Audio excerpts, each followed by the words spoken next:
70th episode of the podcast series Decolonizing the Mind. Last time I spoke about philosophy, and I would continue with philosophy, but I want to spend this episode on analysis of the ceasefire agreement in Palestine. So last time I discussed Popper. Somebody gave me interesting remark to compare Popper with Lakatos, Emre Lakatos, who had a different approach to scientific knowledge with his concept of research program rather than a theory.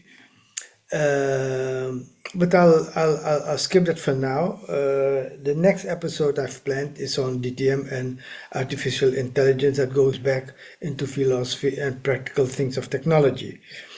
I was in January in Caracas, Venezuela, attending the inauguration of President Maduro. I saw the strength of the Bolivarian Revolution, which is a popular revolution supported by the majority of the people of Venezuela in an election. There's this massive campaign going on to delegitimize the elections in Western media, but to no avail. Maduro has been inaugurated and is doing his job. So I want to discuss the meaning of the ceasefire agreement in Palestine. That agreement basically was ready for signing in May of last year. And if you read the text of that May agreement, which was accepted by Hamas, but the Israelis just dragged on. Eventually they were forced to accept it in January. But it says that the framework agreement aims to release all Israeli detainees in the Gaza Strip, whether civilians or soldiers and whether alive or otherwise, in exchange for the freeing of agreed upon numbers of prisoners in Israeli prisons and a return to sustainable calm in a way that achieves a permanent ceasefire, the withdrawal of Israeli forces from Gaza and reconstruction. So the aim of the ceasefire was to get the prisoners exchange, was initially also one of the aims of this October attack by Hamas and other resistance forces. Now, the agreement says that you will have 3 stages. The first stage is a temporary cessation of mutual military operations between the two sides and the withdrawal of Israeli forces eastward and away from the densely populated areas to an area along the border in the entire Gaza Strip, including the Gaza Valley. It will last for 42 days, and then you get the second phase, also 42 days, which announces the return of sustainable calm, cessation of military and hostile operations, and is taking effect before the exchange of detainees and prisoners between the two sides. All remaining Israeli men alive, civilians and soldiers, in exchange for an agreed upon number of prisoners in Israeli prisons and the detainees in detention camps by Israeli forces and the complete withdrawal of Israeli forces from the Gaza Strip. That is stage 2. And then stage 3, exchanging the bodies and remains of the dead from both sides after reaching them and identifying them. Beginning the implementation of the Gaza Strip reconstruction plan for a period of 3 to 5 years, including homes, civilian facilities, infrastructure, and compensating all those affected under the supervision of a number of countries and organizations, including Egypt, Qatar, and the United Nations, ending the complete siege on Gaza Strip. So imagine how difficult it was for the Israelis to swallow this plan. Because basically the plan says, look, we're going back to a situation where we release our hostages, our prisoners taken by Israelis. We will reconstruct Gaza and where the money will come from is from a number of or countries and organizations, meaning maybe the Gulf states and others, enabling Hamas to rebuild their forces, which is a horror for Israel because they thought they would end Hamas with this war. So why then did the Israelis didn't sign it in May and signed it in January? And Scott Ritter, an analysis whose analysis I follow, he said Donald Trump sent his special envoy to the Middle East in November, where he, in coordination with the Biden administration, entered into talks with the Israeli government. Then he flew to Qatar and met with the government officials there and basically let it be known to Benjamin Netanyahu that either accept this deal or they will be held to pay. And the Israeli understanding that Donald Trump was a man of his words entered his disagreement. No matter how distasteful this agreement was and how politically difficult it was for the Israelis to undertake that part, we have now a ceasefire. So Scott Ritter is saying, when Donald Trump was talking, they will be held to pay, everybody thought that he was talking to Hamas. But what hell is there to pay for Hamas and Gaza, which not has already been done in the past 15 months? So basically, he was talking to Netanyahu saying, if you don't agree with this deal, then you will pay a price, which could mean the withdrawal of American financial and military support. It's mind-blowing, but that is what Scott Ritter says. Now, another analyst which I follow, Colonel Douglas McGregor, is saying this: I think behind the scenes, President Trump and his administration may well have agreed to a joint attack with Israel against Iran, and that's going to be a war, an air and naval power attack, largely aircraft and missiles. But I'm fairly certain that an agreement was reached, and in return for that, I think Mr. Netanyahu was willing to go along with this short-term ceasefire because he would like to have some measures of quiet on his flank while he goes after Iran without substantial help. Trump entered into a side deal with Prime Minister Netanyahu, not published, but leaked to this reporter. He mentioned the reporter where he gets the information from, and not denied. The side deal consists of 3 known points. 1. Allowing NSO, an Israeli software company, to sell its product called Pegasus, on which Joe Biden had imposed an embargo. Pegasus is a zero-click Pegasus which would allow the government to enter anybody's mobile or laptop or desktop device without tricking them into clicking onto a link. When Biden discovered, to his credit, that the FBI bought this in the Trump administration without telling President Trump, he ordered them to get rid of it, and they stored it in a garage somewhere.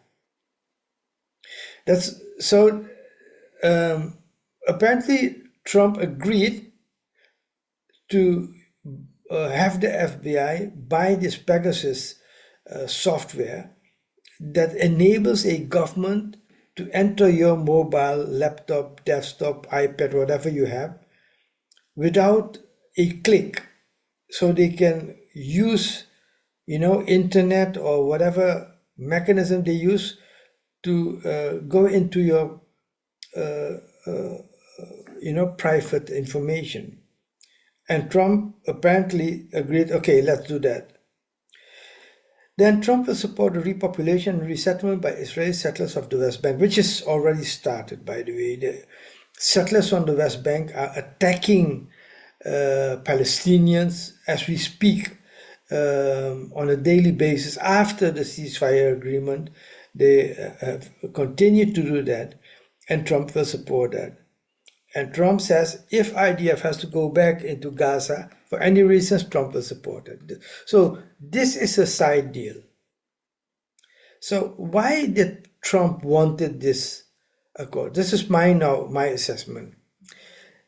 He's under the illusion that with a ceasefire, he can revive he can revive the Abraham Accords, and that would be the long-term solution for Palestine.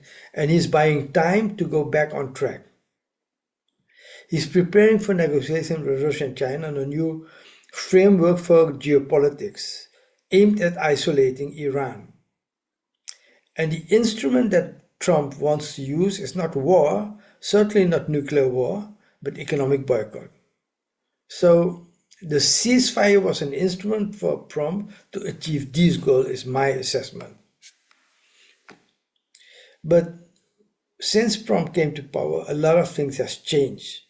The rise of BRICS and the Shanghai Cooperation Organization has given embodiment to the new world order, the new multipolar world order. And then just recently, Iran and Russia signed a 20 years comprehensive strategic partnership treaty, which didn't exist before. And it was years in the making. Trump now sees the decline of the dollar as a currency for international trade, and his answer is economic boycott. But the power and the effect of economic boycott is being diminished by the rise of the power of big nations, Russia, India, China, Indonesia, Iran. So let's look into the Russia-Iran agreement for 20 years. It's a long-term agreement, and a long-term agreement requires discussion on long-term strategy on a wide range of topics. So, one is general cooperation. The treaty aims to deepen bilateral relations across various sectors, including security, defense, trade, energy, and cultural exchanges. Both nations commit to closely coordinating their activities at regional and global levels to establish a long-term comprehensive and strategic partnership. So take this into account. When the Islamic Revolution started in 1979, Russia supported the United States in the ensuing war that started in 1980 with the invasion of Iraq by Iraq of Iran. And Russia supported that. So this long-term agreement says, we are going to establish a comprehensive and strategic partnership. And then on security and defense, they say, it includes provisions for enhanced defense cooperation, joint military exercises, and mutual support against common security threats. Notably, while it stops short of a mutual defense pact, it ensures that if either country faces aggression, the other will not support the aggressor. Additionally, both nations will share intelligence and work together to ensure territorial integrity. So they're saying, if one of us is going to be attacked, we won't support that attack. You would say, okay, what does that now mean? It's not that I'm going to help you, but I'm not going to support you. And that's why I took into remembrance the 1980 invasion of Iran by Iraq, supported by the West, including Russia. At that time, Russia supported the West. Now it says we won't do that. If the West attacks you, we won't support the West. So at least at that front, Iranians have to, that they have another front which you have to look after. And this might be the stepping stone of getting support, in a coming war. And then on energy, they have paragraphs cooperating on the cooperation between the energy companies and encourage investment in projects for developing oil and gas field. They also plan to pursue long-term projects on the peaceful use of nuclear energy, including the construction of nuclear power plants. And then on trade and financial system, the treaty outlines efforts to create a modern payment system independent of third-party countries, facilitating settlements in national currencies. This includes strengthening direct interbank cooperation and promoting the national financial product. Mind you, once this structure is in place, it will be used by all BRICS countries. It's not just Iran and Russia. And it's in the making, which is a replacement for SWIFT, which is the mechanisms for international banking now. Obviously, there are differences in the view on Palestine because Russia believes in the two-state solution. And mind you, Zionism has still influence in the Russian establishment. There are Russians in Israel supporting the state of Israel. There's still the memory of the Holocaust, which the Russians have discovered Auschwitz and saw the horrors there. So the sympathy for the Jews is big. And Iran believes in the dissolution of the apartheid state of Israel. So there are divergent views there. Now, I want to make an assessment of the ceasefire agreement in the light of how you look at October 7th. And I want to do that with a comparison of another episode in decolonization, which is the colonial war of the US in Vietnam. There was a period in that war, to be exactly on January 30, 1968, where you had a kind of October 7 attack.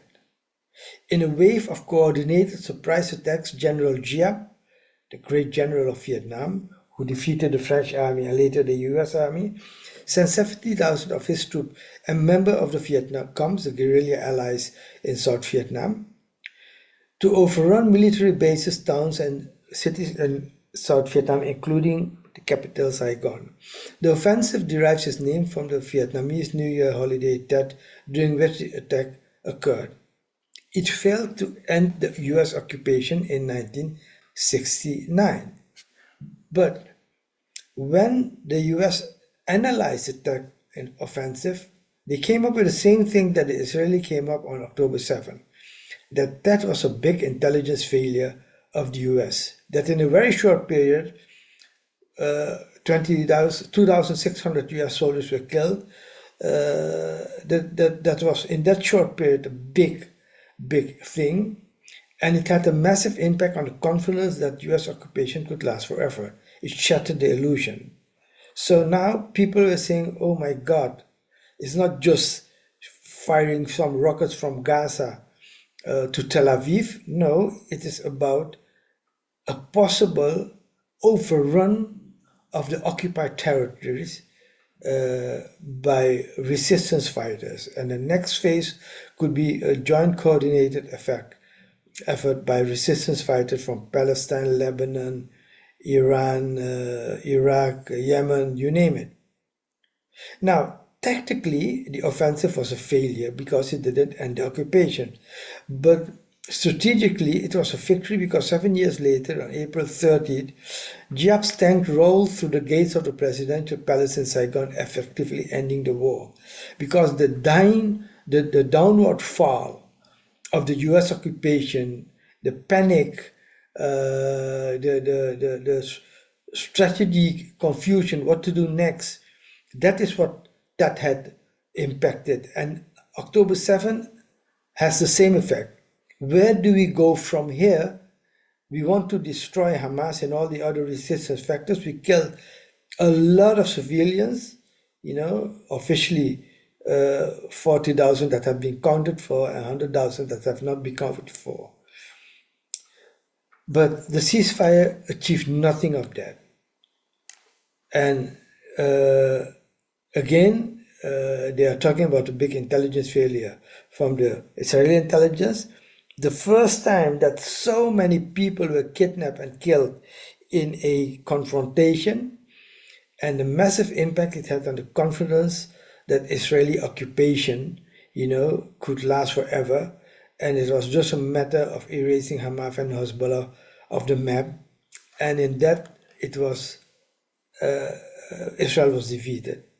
So the offensive and ending in a ceasefire agreement was a strategic victory for several reasons. The aim of the offensive was to shatter the Abraham Accords that would have relegated Palestine to the bin of world history. That was the whole idea at that time. How do we get a final solution for the issue of Palestine? Through the Abraham Accords, getting the Arab nation involved in normalizing relations with Israel, and everybody forgets Palestine. It's impossible now. And that is a strategic victory for the resistance. Second thing is, it broke the back of the Palestinian Authority as the legitimate representative of the Palestinian people. The whole war has shown that the Palestinian Authority is an instrument of the occupation and it has no legitimacy at all. The two-state solution is finally acknowledged now as a non-starter. It goes nowhere. And Russia and China are changing their mind on Palestine and the two-state solution. They are not saying it yet, but there is some thinking going on that the two-state solution is not the solution. For the first time, the Zionist regime has been discredited as a genocidal regime, and it discredits also its supporters, mainly in the West. Hamas and Hezbollah are alive and kicking despite their terrible losses, the killing of Yahya Sinwar and Hassan Nasrallah. But both organizations are rebuilding and preparing for the next confrontation. And those who doubted about Iran, had doubt about Iran, whether it was behind the axis of resistance, it became clear that Iran is the driving force behind the axis of resistance. Now, we'll see how things are going, how long the ceasefire will last, and whether there will be an attack on Iran. Obviously, if that's the case, I will come back and make an analysis of those developments. If you want to see the basis of my analysis for the long term, you could look into my book, Decolonizing the Mind, on the Index on Palestine. If you want to support the DTM channel, subscribe to it, share it with friends, families and colleagues, and encourage them to subscribe, get involved in discussion group. And if you want to make a donation, go at sunderhere.com to see how you can do that. Thank you for your attention and hope to see you next week, which will be on DTM and artificial intelligence.